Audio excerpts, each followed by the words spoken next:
Bismillah ar-Rahman ar-Rahim, in the name of Allah, the Compassionate, the Most Merciful. To all of our viewers out there, Assalamu alaikum wa rahmatullahi wa barakatuhu. And welcome back to The Rational, the intersection of faith and reason, where our guest is Dr. Yassir Sheikh Idris. Dr. Yassir, as always, it is great to be with you, sir. Sheikh, we've been talking, last time we talked was about democracy. And one of the issues people raise with regard to democracy is this aspect of human rights. And how, supposedly, that system is being very fair to human rights versus other systems. Islamic perspective on human rights will be our discussion for the day. Okay. I think we had better start with why is it that the West is, why has this become an issue, human rights? I think it is because of secular democracy. Secular democracy raised a problem. I think we alluded to this in our last episode, I don't know, or the one before it. It raised a problem. And this question of human rights was introduced to solve that problem. The problem is, if you say that the people are sovereign, I mean the majority are sovereign, then everyone knows, people knew, that the majority can make unfair decisions regarding individuals and minorities. Therefore, they wanted to guard against this. So a limit must be set on the power of the majority to protect, to legislate. So they said that there are human rights, inalienable human rights. No one has the right to encroach upon them, whether they be individuals or the majority or so. And they said this for good reason, because everyone with a moral sense will agree that, for example, it is wrong to kill a person. So but that decision of killing some people for no reason except, for example, of their color or their age or something, or because they are extremely ill or so, everyone knows that this is unfair. But a democratic decision can be made regarding this. Sure. So they wanted to guard against this. So initially it was a preventative measure. I think so. That they were able to foresee as a result of. Yes, because it's very easy to see. But then this itself raised also other problems. And they discussed this. Well, the problem was who gave these rights? These human rights, yes, that are supposedly now put on paper. Yes. Well, what is the source of these human rights? Of course, some people would say God. But if it is a secular democracy, then you can't say God. They used in the past to say natural law. Natural law. There is something that's called natural law. Again, belief in natural law became very weak and so on. So they are left without any source for the for human rights. Why should, if someone asks, why shouldn't we kill a person? What can you say? You can, of course, say it is morally wrong or so, but you cannot say this is his right, this is an inalienable right, without having a good reason for that. If you are a believer, you can say, this is the right that God gave him, and you have no right to deprive him of a right that his Creator gave him. But if you are secular, then the problem cannot be solved. If I may ask you, if you remember, you said this earlier, that God has endowed us with reason as well as with a moral sense. Yes. Is it not, or is it wrong to say that you really don't have, you said this earlier, you don't have to be a believer to have that moral sense, through which we were able to come to these aspects of human rights. Yes. That part of reasoning, wouldn't that be acceptable? Yes. if that is a result of the moral sense, then almost all people will agree. For example, to kill an innocent person, everyone would say that this is wrong, this is right. But human rights, the list of human rights is not confined, and I am glad you asked this question. The list of human rights is not confined to these self-evident rights that can be morally justified. And some people in the West criticize this. For example, there is something about work, the hours that a person works. And most controversial is about sex rights, rights related to sex. That a woman has the right to have sex with anyone she prefers, so long as she is doing this with a man or a woman. So long as they are doing this with their own consent. With their own consent. So there will be nothing wrong with fornication or adultery or homosexuality, and this would be considered as the right, the inalienable right of this person. And now that is not morally self-evident. And that's where we're pausing the question as to what is your source for determining this to be a person's right? As I think I mentioned in one of the earlier episodes, I asked one lady about this, and she couldn't give me an answer except that she said that there is a consensus on this. I said, if there is a consensus, you don't make laws. There is no law telling people to drink water or to eat or to sleep or so, because people do this. There's a consensus on this. You don't need that.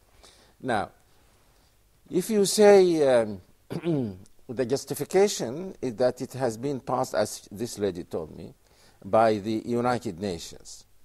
Now, there are two objections to this. One is, why should I abide by what the majority of the people in the United Nations decided? Why should I abide by that decision? Sure. And also the most serious problem will be, now you have gone back to majority rule. This problem of human rights was introduced to set a limit to majority rule. And now you are justifying it by majority decisions. So the argument becomes circular. Sure. I think these can be our main objections to the concept of human rights as it is understood. In fact, some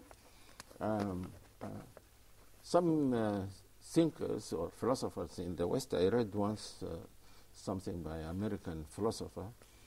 He said, for example, people in Europe believe that killing a person, even if he killed someone, there is no capital punishment. They think that this is cruel.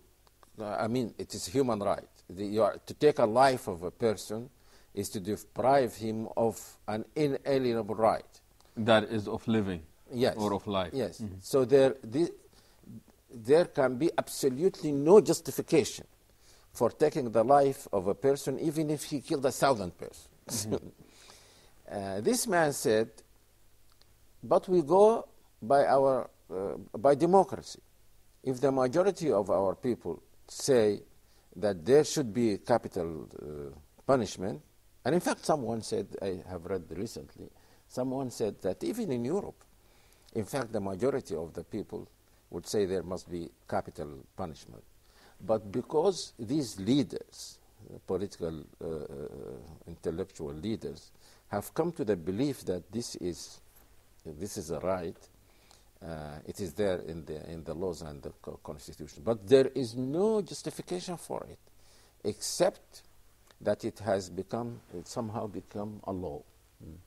Interesting. And so you're saying that the objection of the believers would be the fact that the source is not clearly identified. Not identified at all, not clearly or vaguely. I'm there is thinking, no source at all. except that it is passed by the United Nations or your written in your constitution. And sometimes I laugh when I see, for example, in the Sudan now, when they made this constitution, I think because of the influence of the West also, the late Garang insisted that some of these documents be included in the Sudanese constitution. And I'm sure people know nothing about this. You say that this is a democracy, this is the constitution of a democratic country, and then you introduce something about which people know almost nothing. And if they knew, they would not agree to what is in that Declaration of Human Rights.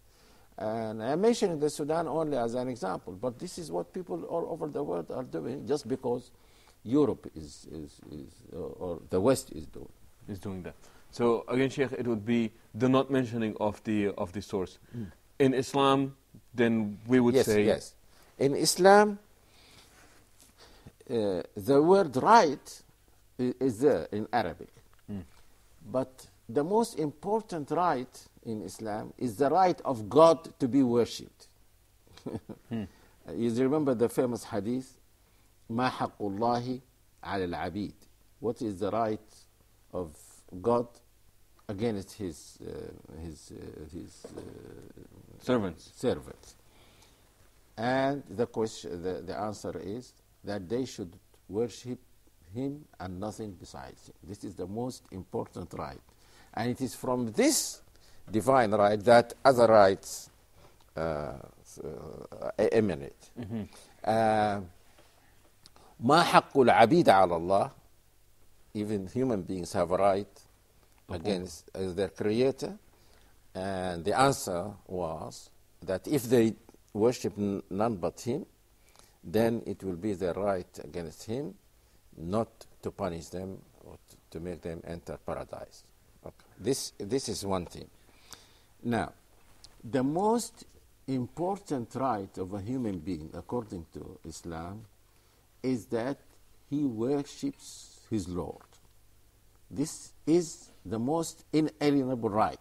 Yeah, I'm sorry. Now, you're putting this as a list of priorities. I mean, you're saying that this is the most important right of the human being. Okay. And I'm sorry, yes. and I believe that the list does get, of course, bigger.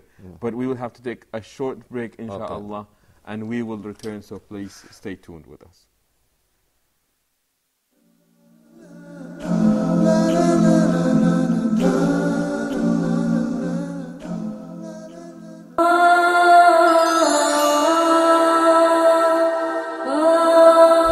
You have questions that bother you.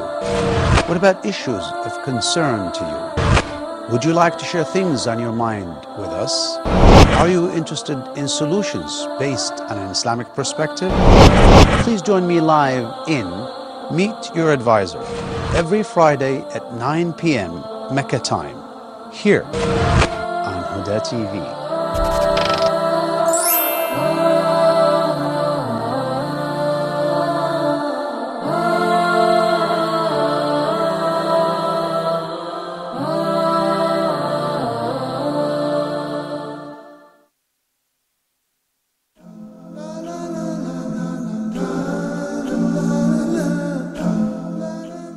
Assalamu alaikum wa rahmatullahi wa barakatuhu. May the peace and blessings of God be upon all of you out there. And thank you for joining us again in the Rationale, the intersection of faith and reason, with our guest here, Dr. Ja'far Sheikh Idris. Dr. Ja'far, we're talking about human rights and talking about secular democracy and the need as a preventative measure it introduces such a thing. And now we're talking about Islam and the rights in Islam. And you said the word haqq is actually mentioned in the Quran, prophetic tradition as well. And he said that the most important of all rights is the right of God, that he be worshipped and none but him should be worshipped. And then you were moving on, you said and that then from as this far side, as human beings are concerned, the most important right is the right to worship their Creator.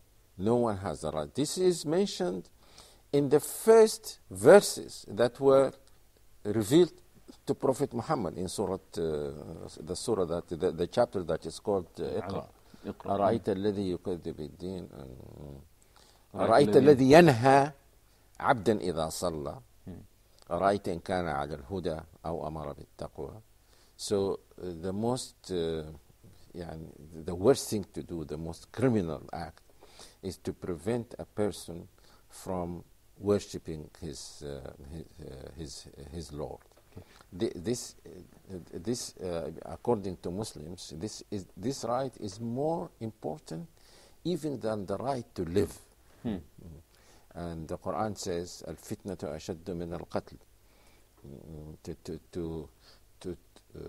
To make it difficult for a person to stick to the true religion is worse than killing him. Sheikh, I'm sorry, but some people may find this to be very strange, in a sense that why is the right to worship more important than the right to live? Simply because if you're not alive, you're not really worshipping. You can't worship if you're dead. So I'm not sure it's clear that... Because if you live without worshipping, that's the worst thing you can do. It is better for you to die as a believer than to live as an unbeliever. And also because of the reason that we mentioned before, that the requirements of the soul are more important than those of the body. Of course, the body is important. There can be no soul without a body. But you can sacrifice one for the other. And now, being a devil's advocate, if it is your right to worship whom you wish to worship... Not whom you worship. I'm sorry, if it's your right to worship your Creator, God, what do I have that same right to refuse to worship? No. No, you don't have the right, but you can. You have the choice. But it is not called right. Because if you say right, this means this is good, that is good, and you have the right to choose this or to choose that. But now we are saying that this is bad, that is good. But it's up to you. You can choose. فَمَنْ شَاءَ فَلْيُؤْمِنْ وَمَنْ شَاءَ فَلْيَكْفُرْ. So at that point, we won't call it a right, but we would call it a choice that you are entitled to. Yes. And yes. we want, of course, to stamp it with yes. nobility. Yes. But you are still protected from being violated. Yes, as we said in the previous episodes, لا إكراه في الدين. No, there is no compulsion in religion. No. Interesting. I am saying this because I am very sure that some of our non-Muslim viewers out there would be very intrigued by statements like these. So you're saying this is the first right? This is the first and most important human right. But generally speaking, we can say that everything that God ordered you to do or to abstain from doing becomes your right to do or abstain from doing. No one will have the right to prevent you from doing what your Creator told you to do, and no one has the right to force you to do something which God said don't do. This general. So the rights of human beings become very vast. There are many rights as there are divine orders of prohibitions. But some of them are more important than others. Like we mentioned the right to worship God, and one right that I saw the importance of which when I was in the United States, because it is easily violated and it is not counted in the Declaration of Human Rights. And that is the right of having your child attributed to you.